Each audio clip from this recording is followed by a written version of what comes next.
ជំរាបសួរពុកម៉ែបងប្អូនបាទថ្ងៃនេះមកធ្វើការណែនាំជូនពុកម៉ែបងប្អូនសម្រាប់ឈុតម៉ាស៊ីនបាទផលិតទឹកសុទ្ធលក្ខណៈគ្រួសារขนาด300លីត្រក្នុង1ម៉ោងជាឈុតស្មាច់បងប្អូនបាទសេតនេះវាមានតម្លៃធូរពុកម៉ែបងប្អូនអាច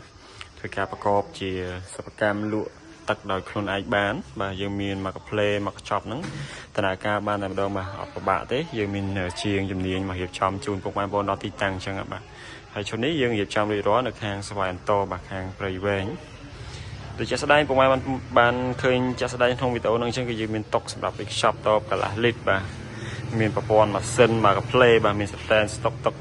អែមជូនពុកម៉ែបងប្អូនតែម្ដងបាទហើយទៅក្នុងរសជាតិអីក៏ធានាជូនពុកម៉ែបងប្អូនដែរគុណភាពល្អដូចគ្នាជាមួយនឹង VIP ដែរបាទពីពុកម៉ែបងប្អូនបាទសម្រាប់ម៉ាស៊ីននេះគឺយើងអាចចម្រោះបានគ្រប់ប្រភេទទឹកណាបាទមិនថាជាទឹកស្រះទឹកពែងទឹកលេទឹកដូងឬក៏ទឹកក្រូបាទទឹករត់បាទទឹកគីឡូយើងហ្នឹងក៏អាចចម្រោះបានដូចគ្នាបាទហើយវាមានសមត្ថភាពខ្លាំងណាបាទចម្រោះបានគ្រប់ប្រភេទទឹកបាទសម្រាប់ពុកម៉ែបងប្អូនដែលមានបំណងបាទចង់កើតជាសិប្បកម្មលក់ទឹកលើទីផ្សារបាទកំពុងតែស្វែងរកម៉ាស៊ីនដែលគុណភាពល្អបាទកំពុងតែតាក់ទើជាមួយនឹងការសហការជាមួយក្រុមហ៊ុនបាទអត់ដឹងថាក្រុមហ៊ុនណាដែលមានទំនួលខុសត្រូវបាទមានម៉ាស៊ីនដែលល្អជូនពុកម៉ែបងប្អូនហ្នឹងពុកម៉ែបងប្អូនអាចសិក្សាពីខាងខ្ញុំទៅបានណាបាទសិក្សាពីថ្ងៃនេះទៅបាទពុកម៉ែបងប្អូនបានយូរទៅសម្រាប់ចិត្តបានពេលក្រោយទៀតបាទ